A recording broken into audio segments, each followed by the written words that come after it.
Hey guys, and welcome back to the automation campaign. I hope you're all doing well, and in the last episode we designed two new engines, being a flat 4 and a V8.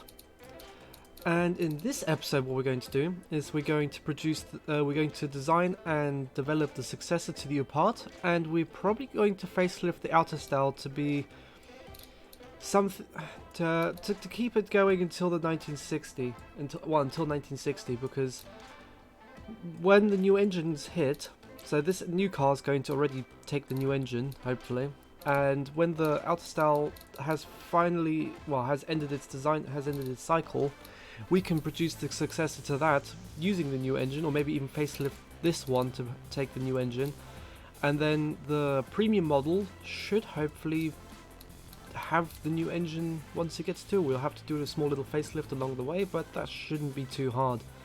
So, without further ado, let's get to designing the new vehicle. I'm going to enjoy doing this.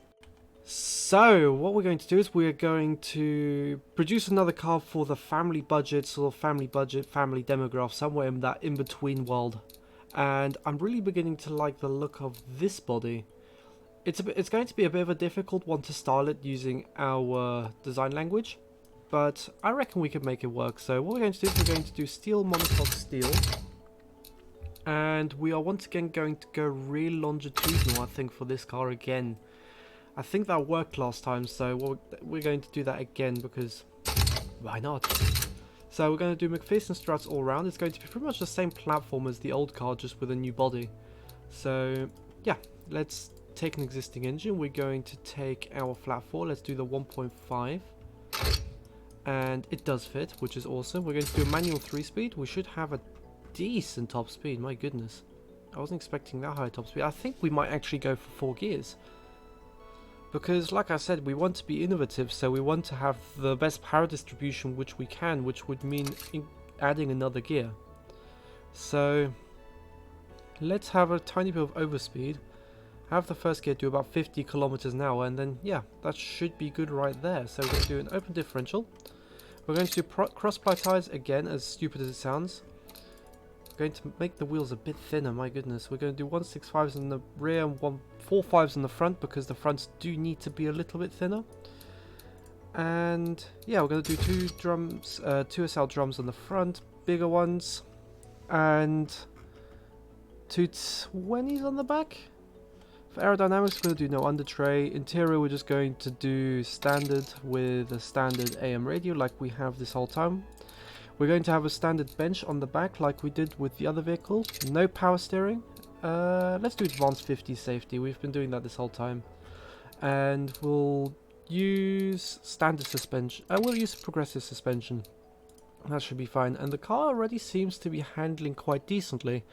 Very happy with the way that this is turning out, so let's make it really nice and understeery, because that will increase drivability. Sportiness apparently is a thing for this vehicle, so I'll see what I can do to tune that out, because I wasn't expecting it to be quite so sporty. We want actually some more comfort pads, so we will do about 30 on the comfort. Then we can reduce the actual force of the brakes, so the brakes don't wear as quickly, and yeah, this should be fine. I'm very happy with the way this is turning out. So I'll get to designing this vehicle. Hopefully it'll turn out really nice, because I quite want this to look good. I want this to be a nice car, and I reckon with the design we have, we can keep this almost really tall headlight design going on here, and then have a nice, ooh, I like the look of the back on here, but we can have then the vents down here or something. Yeah, I'll get to work, and I'll see you guys shortly. And here we have it, finally, the replacement to the first car that the company's ever made. And honestly, I feel like this is a very good successor. It looks really good. It carries over that family feel from the original car, but with the new engine, of course. And very happy with the way that this turned out. So yeah, I mean, it did take a lot longer than I expected, but that's just me being me. I spent, well, several hours designing this car, and yeah, well, yeah, and as of recording this episode, The new update's released, which looks absolutely incredible. It's with the new engine calculations and everything. So I'm really looking forward to getting that into some point, and you'll probably be asking, when are we going to be getting this new update? And I have one more episode planned, and then after the next episode, we will be in the new update, designing new engines. Well, hopefully making sure we're making the engines that we already have good, but we'll see. We'll see how we continue it. So I hope you guys enjoy this time lapse. It did take quite a while making this car, so I hope you guys enjoy it, and yeah, I'll see you guys in a sec.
And now, finally, this took so long to make. I don't know why. This took me several hours once again, but I'm so happy with the outcome. I mean, it just feels like it's a car. It feels like you could just jump in it and drive off in it. I'm super happy about that. The interior came out super nice as well. It looks really good from the outside, even from the inside. it looks like an interior, like you've got no gaps here or anything. Everything, oh, I love this. I mean, this is a bit of a ignore that type of thing, but honestly, this just looks so pretty with the steering wheel and the, oh man, and it's just this weird white that isn't quite white but looks like it should be white kind of color. But yeah, I do quite like the color of this car. I'm probably going to change it, I don't know, we'll see.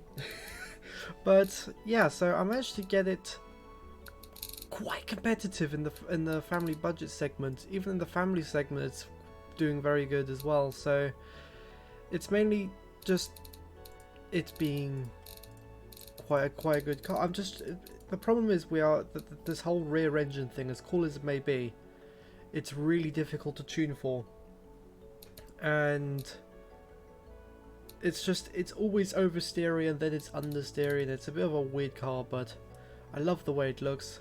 I mean, the rear end I could probably have done a little bit better on this, but I like it. It's alright. We can keep it for the time being. When we facelift it, we can change it up and we can edit it and make it something different. And it's just, I mean, I love the little details of just these little rivets and this going through this chrome piece holding it all together. It's just, that's what I enjoy in this. So what we're going to do is we're going to take this car and we are going to produce a second variant with the smaller engine. So I'll see you guys in a second. And here we have the second one, and I did not forget to change this from 150 to 130, meaning which engine size this car has. And yeah, I'm happy with the way that this car turned out. I think it'll be a great successor to our first ever car. So, I mean, for the actual car itself, I haven't changed this one to anything from the 150. I've got the same gearbox, the same brakes, everything. So should be alright. It should do fine. So let's get this car up for, well, let's design this car and then we'll see what we can do afterwards. And so here we are, ready to get this car on the market. Now, I am going to have to make a new factory for this car because I do not want to use the small factory. In fact, I want to start producing these cars on a much bigger scale. So I'm going to take a large plot.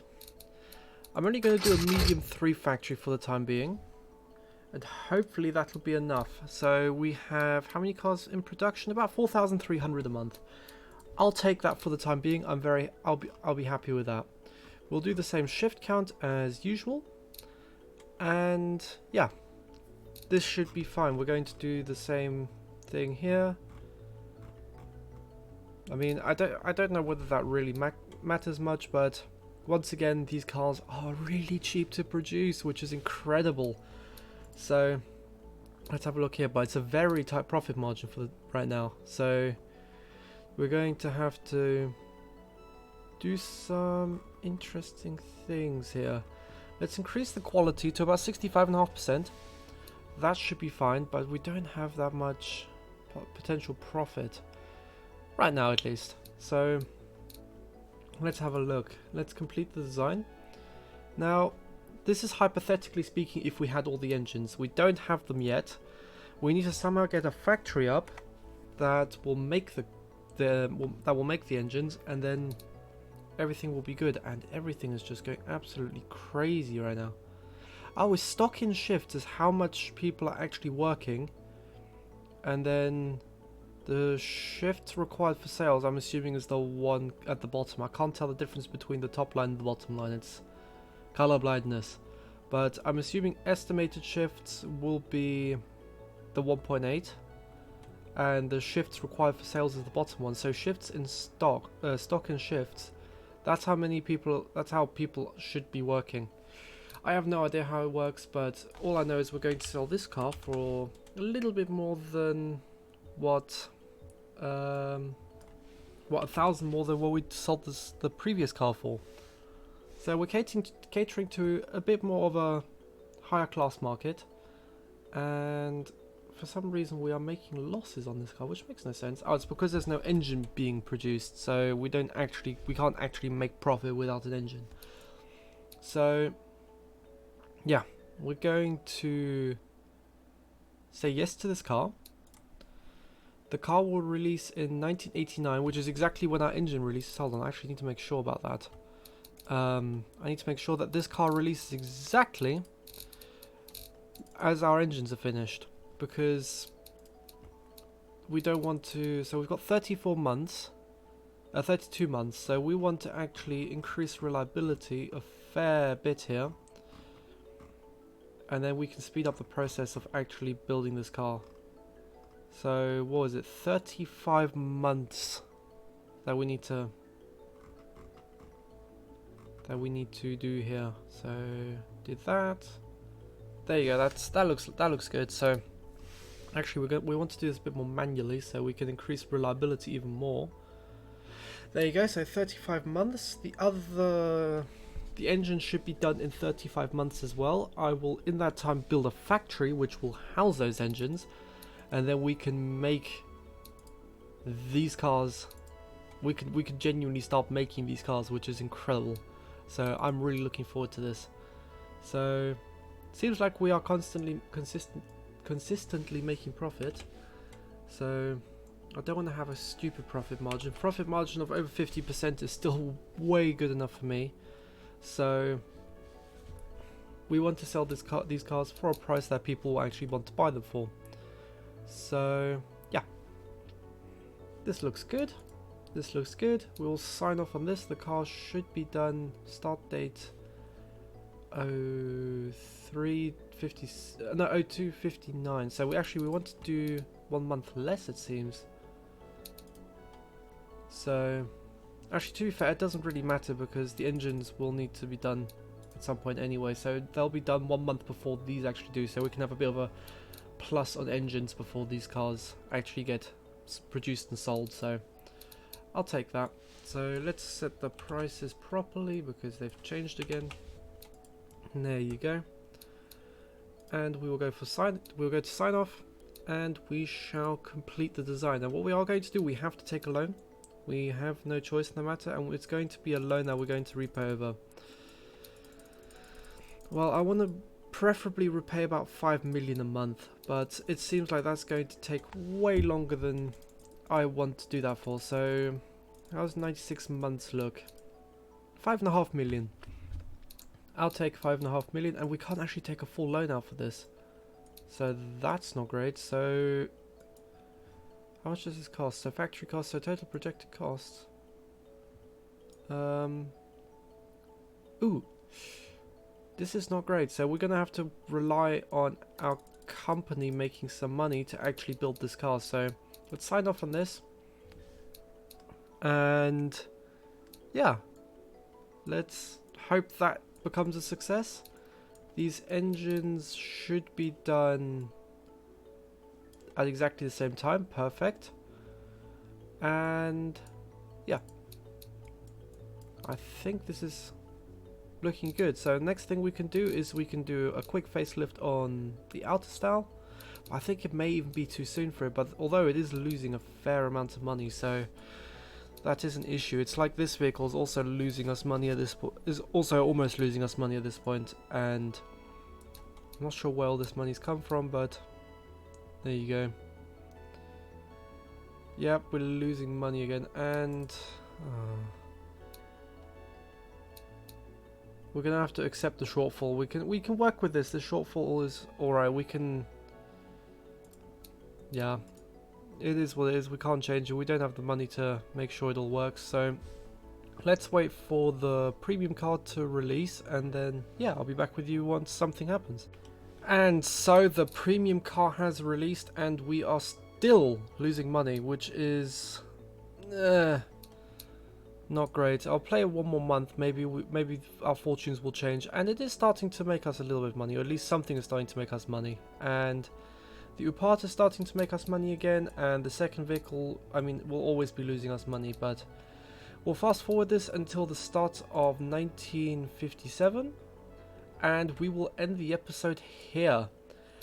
Money is very tight, I've realized, but I think once we facelift the outer style and we work on getting the UPAT, doing like a minor facelift on the UPAT, the first generation, then I think we should be on track to making enough money to get this car on sale and selling enough of it. Meanwhile, we'll also be making a factory next episode, and I think all in all, everything should be wonderful. So, yeah. It's been a pleasure making this episode for you guys once again. I hope you have an amazing day, night, or whatever time of day it is for you. And yeah, take care. Bye-bye.